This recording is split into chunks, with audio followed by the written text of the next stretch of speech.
पश्चिमी उत्तर प्रदेश की लड़ाई बीजेपी के लिए इस विधानसभा चुनाव में करो या मरो की जंग बन चुकी है। जी हां, किसान आंदोलन, जाटों की नाराजगी और मुस्लिम वोटों का निर्णायक असर। पश्चिम यूपी में ये तीन बड़ी पहेलियां हैं जिनका हल निकालना बीजेपी के लिए बहुत जरूरी है। और इसी हल की तलाश में बीजेपी के सबसे बड़े रणनीतिकार अमित शाह 3 दिनों से जाटलैंड में ऑपरेशन कमल चला रहे हैं। आज वो मुजफ्फरनगर और सहारनपुर जाएंगे। शाह के अलावा बीजेपी के बाकी दिग्गज भी अपनी पूरी ताकत इन दिनों पश्चिमी यूपी पर झोंके हुए हैं। खुद योगी आदित्यनाथ भी लगातार पश्चिमी यूपी के दौरे कर रहे हैं। आज वो मुरादनगर पहुंच चुके हैं, इसके बाद बागपत जाएंगे। वहीं राष्ट्रीय अध्यक्ष जेपी नड्डा आज इटावा और बरेली में मतदाताओं को रिझाएंगे।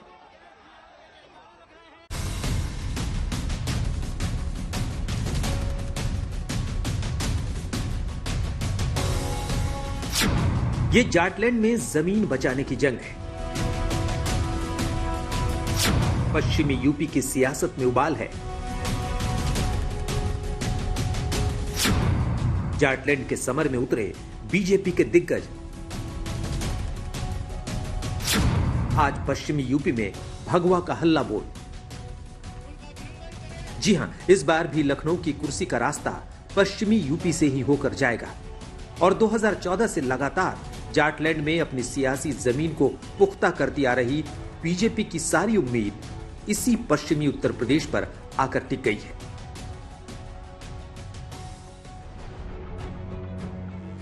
बीजेपी कोई चांस लेना नहीं चाहती। जाटों की नाराजगी का अंदेशा है, लेकिन बीजेपी को पूरा यकीन है कि यह नाराजगी ईवीएम तक आते आते खत्म हो जाएगी।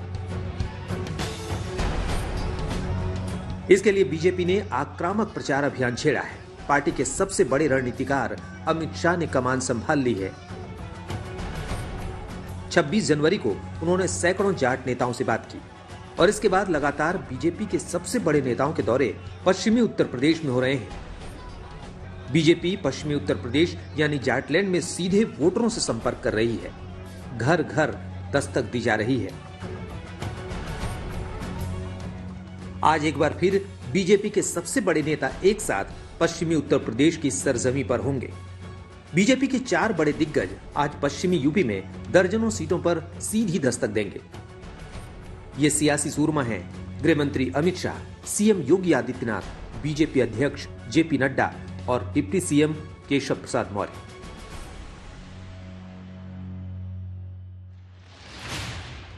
ये तो बड़े नेता हैं और भी बीजेपी के कई मंत्री और नेता पश्चिमी उत्तर प्रदेश में होंगे। बीजेपी के बड़े नेता एक साथ 3-3 जिलों में प्रचार करेंगे। एक नजर डालिए। अमित शाह देवबंद और मुजफ्फरनगर में प्रचार करेंगे। मुजफ्फरनगर में शाह प्रभावी मतदाताओं से संवाद करेंगे। मुजफ्फरनगर सदर में घर घर जाकर संपर्क करेंगे। देवबंद में भी शाह घर घर दस्तक देकर वोट की अपील करेंगे। सहारनपुर देहात में शाह प्रभावी मतदाताओं से संवाद करेंगे। इसी तरह जेपी नड्डा भी आज कम से कम 3 जिलों में तूफानी प्रचार करेंगे। सबसे पहले नड्डा बरेली की भोजीपुरी सीट पर घर घर संपर्क करेंगे। इटावा में कार्यकर्ताओं को जीत का मंत्र देंगे। इटावा में ही बीजेपी अध्यक्ष घर घर संपर्क करेंगे और औरैया में प्रभावी वोटरों से बात करेंगे। इन 2 दिग्गजों के साथ खुद यूपी के सीएम योगी भी आज मुरादनगर और बागपत में संपर्क करेंगे। योगी भी घर घर जाकर वोट की अपील करेंगे। उनके अलावा डिप्टी सीएम केशव प्रसाद मौर्य आज बिजनौर में होंगे। 2017 में पश्चिमी यूपी की 136 में से 109 सीटें बीजेपी ने जीती थी। इस प्रदर्शन को दोहराना जरूरी है। एक तरफ समाजवादी पार्टी जाट मुस्लिम समीकरण बिठा रही है, तो बीजेपी 80 बनाम 20 के मंत्र के साथ साथ सियासी हल्ला बोल कर रही है। आज तक ब्यूरो।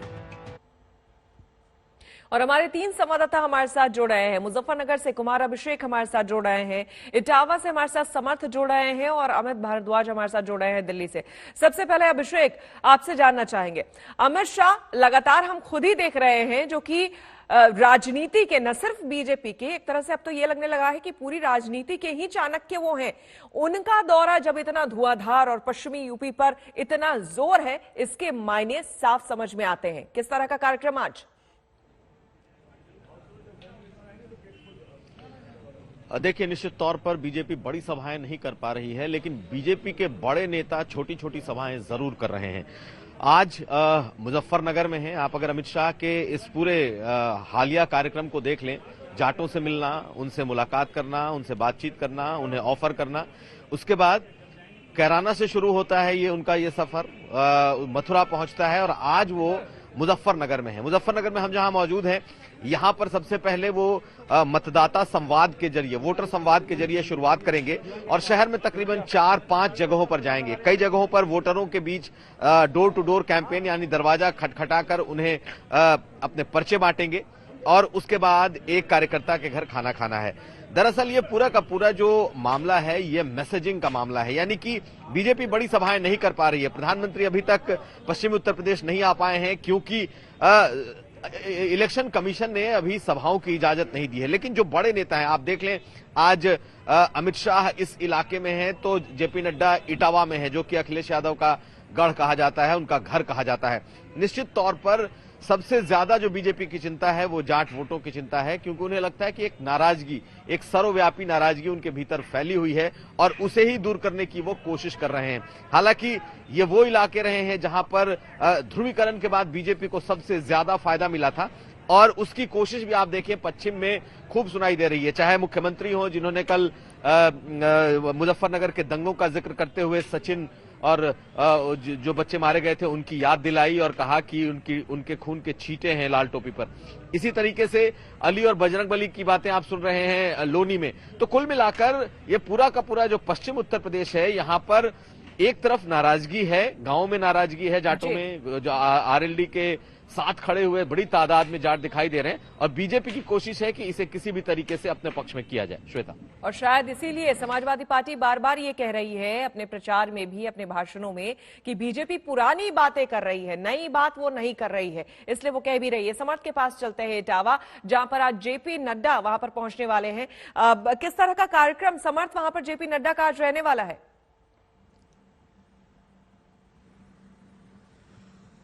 देखिए, जेपी नड्डा के आज 3 दौरे हैं। शुरुआत बरेली, फिर इटावा और फिर औरैया। तो सबसे खास इटावा इसलिए बन जाता है क्योंकि इटावा समाजवादी पार्टी का गढ़ है, अखिलेश यादव का गढ़ है। यूं तो 3 विधानसभा सीटों में 2 भाजपा के पास है 17 इलेक्शन में और 1 जसवंत नगर जो कि शिवपाल यादव के पास है। पर इस बार भी चीजें टफ होने वाली है दोनों ही पार्टीज के लिए। नड्डा के कार्यक्रम की अगर आप बात करेंगे तो 12:30 अराउंड वो इटावा पहुंचेंगे। इटावा क्लब में अपने कार्यकर्ताओं के साथ बैठक करेंगे, 2 उनकी मीटिंग्स लगी है, संबोधन करेंगे, कार्यकर्ताओं से वहां के बात करेंगे, इटावा के लोकल नेताओं से बीजेपी की बात करेंगे कि जिले में कैसे पार्टी को मजबूत करना है, क्योंकि खाली 17 के आंकड़ों के दम पर बीजेपी इस चुनाव में नहीं उतर रही है। उसको ग्राउंड लेवल पर पता है कि चीजें क्या है, क्योंकि वर्चस्व अभी भी समाजवादी पार्टी का इटावा में बरकरार है। पूरी जो बेल्ट है, इटावा, सैफई, मैनपुरी, ये सब एरियाज कहे जाते हैं मुलायम सिंह यादव के समय से एक तरह से उनकी कर्मभूमि रही है और उत्तर प्रदेश चुनाव में हमेशा इन जिलों ने समाजवादी पार्टी का साथ दिया है। इसके बाद JP Nadda door to door campaign भी करने वाले हैं, पर्चे बांटेंगे और लोगों के बीच में जाएंगे। इस कार्यक्रम के खत्म होने के 3-3:30 बजे के बाद वो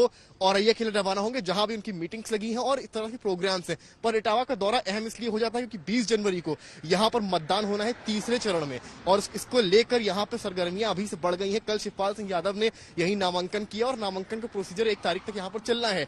उसके बीच में जेपी नड्डा का दौरा, राष्ट्रीय अध्यक्ष बनने के बाद ये जेपी नड्डा का पहला दौरा इटावा में है और अहम इसलिए है, जैसा कि मैंने कहा, जो स्ट्रॉन्ग जोन समाजवादी पार्टी के हैं बीजेपी उनको भी नहीं छोड़ना चाहती। एक तरफ अमित शाह देवबंद में अगर हैं, दूसरी तरफ योगी आदित्यनाथ गाजियाबाद में हैं, स्मृति ईरानी मेरठ में हैं, तो वहीं जेपी नड्डा इटावा आए हैं। इटावा आने का क्लियर मैसेज ये है कि भले समाजवादी पार्टी का कुछ जिलों में वर्चस्व हो, पर बीजेपी उनको भी नहीं छोड़ेगी और सेंधमारी करने की पूरी कोशिश करेगी। जी, आएंगे समर्थ आपके पास। अमित भारद्वाज हमारे साथ दिल्ली से बने हुए हैं। अमित, अब इन तमाम जगहों पर जिस तरह से हम देख रहे हैं बीजेपी के जो बड़े बड़े दिग्गज हैं वो दौरा कर रहे हैं और जिस तरह से जाट नेताओं या फिर आरएलडी अध्यक्ष को मिलाने की बात जो सामने आई थी, उससे कहीं ना कहीं ये तो जरूर लग रहा है कि बीजेपी अपनी तरफ से जो भी मैसेज दे, लेकिन बीजेपी के अंदर इस बात को लेकर एहसास अच्छी तरह से है कि इस बार 2017 वाला मामला कम से कम नहीं है। बिल्कुल सही श्वेता, और इसी वजह से हम देख रहे हैं कि एक साथ कई सारे बड़े नेता, दिग्गज नेता भारतीय जनता पार्टी के एक ही बार में पश्चिमी उत्तर प्रदेश में लगातार दिखाई दे रहे हैं। और अगर हम इसको डायनामिक्स के तौर पे देखें, बिल्कुल पश्चिमी उत्तर प्रदेश को बीजेपी इस वक्त एक अलग राज्य के तौर पे ट्रीट करके कैंपेन कर रही है।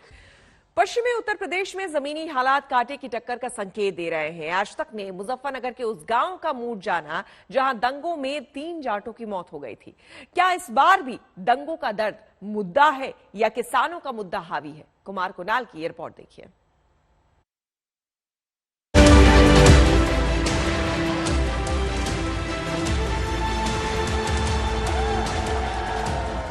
खेत खलिहान, गांव मैदान, ये पश्चिमी उत्तर प्रदेश की वो धरती है जिसने उत्तर प्रदेश के राजनीतिक योद्धाओं की धड़कनें बढ़ा दी हैं। कड़कड़ाती ठंड है, खेती किसानी का मौसम है, लेकिन जाटलैंड में जबरदस्त सियासी गर्मी है। आज तक संवाददाता कुमार कुणाल मुजफ्फरनगर के काकड़ा गांव पहुंचे हैं। ये वही गांव है जिसने 2013 में दंगे की आग झेली। सवाल है कि क्या 2022 के चुनाव में उसकी तपिश महसूस हो रही है? क्या अब भी उसी तरीके से दंगों का मुद्दा लोगों के मन में घर कर रहा है या फिर यहाँ पर माहौल बदल गया है? किसानी का मुद्दा जो कि बात हो रही है वो आ गया है। कई लोगों से हम बात करेंगे, क्या है मुद्दा इस बार? इस बार मुद्दा विकास का है। विकास हुआ है भाजपा सरकार में और सभी सुविधाएं जो आज तक कोई भी सरकार नहीं दे पाई, इस सरकार ने दिया है। क्या यही मुद्दा है या अब माहौल बदल रहा है? यही मुद्दा है, यही कानूनी मुद्दा है, यही मुद्दा है। कुछ लोग और हैं, इस बार क्या किसानी का मुद्दा चलेगा या फिर जो इस सरकार में, बीजेपी सरकार में जो है किसानों के लिए भी बढ़िया कराया उन्होंने।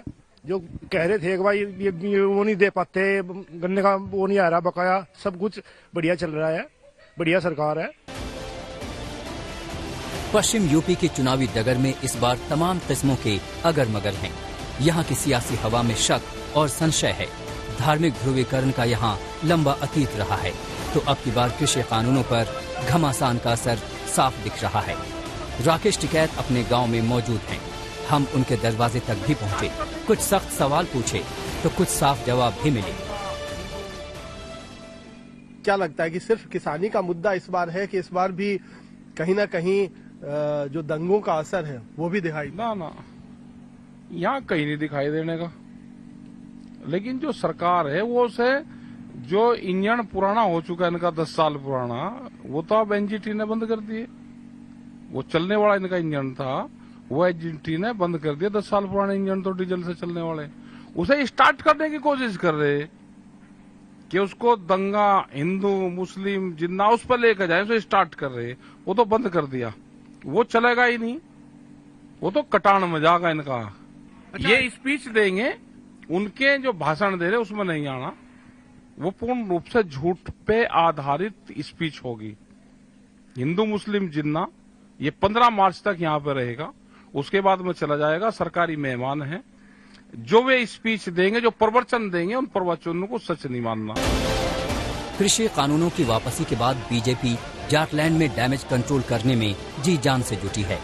2017 में ऐतिहासिक जीत के पीछे पश्चिम उत्तर प्रदेश में कामयाबी का बड़ा हाथ था, लेकिन किसान आंदोलन ने सारे समीकरण उलट पुलट कर दिए हैं।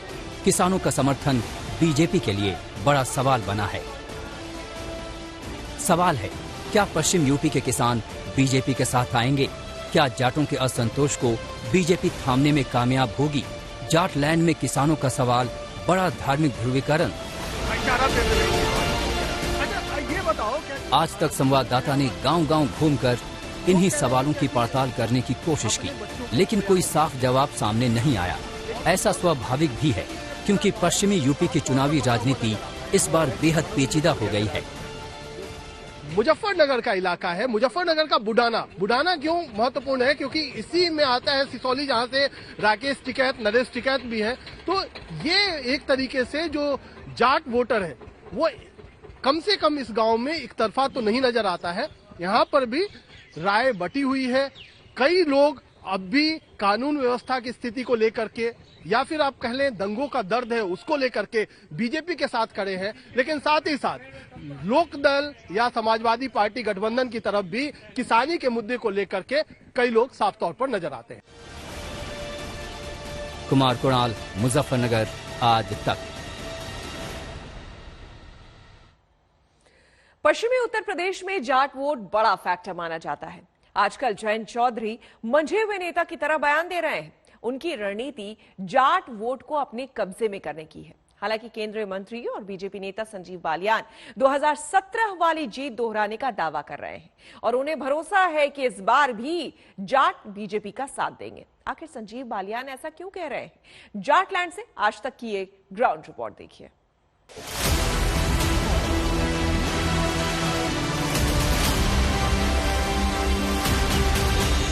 तो हमारे और आपके बीच में जो पैदा करे खाई, समझ लेना वही है भाजपाई। जो पैदा करे खाई वही है भाजपाई। और अगर भाईचारे के लिए कोई खड़ा है तो समाजवादी पार्टी आरएलडी भाईचारे को मजबूत करने के लिए खड़े हैं। ये पश्चिमी यूपी का युद्ध है जो बीजेपी और अखिलेश के बीच छिड़ गया है। लेकिन पश्चिमी यूपी में अखिलेश अकेले नहीं है। उनके साथ जाटलैंड में अपनी पकड़ रखने वाले आरएलडी प्रमुख जयंत चौधरी भी हैं। लेकिन जब से अखिलेश और आरएलडी ने टिकट बांटे हैं, तब से कहा जा रहा है कि जाट इस गठबंधन से नाराज है। लेकिन सच क्या है? आज तक ने पश्चिमी यूपी में इसकी पड़ताल शुरू की और ग्राउंड पर जाकर जाट नेताओं से बात की। इसमें जो निकल कर आया, आपको वो सुनवाते हैं।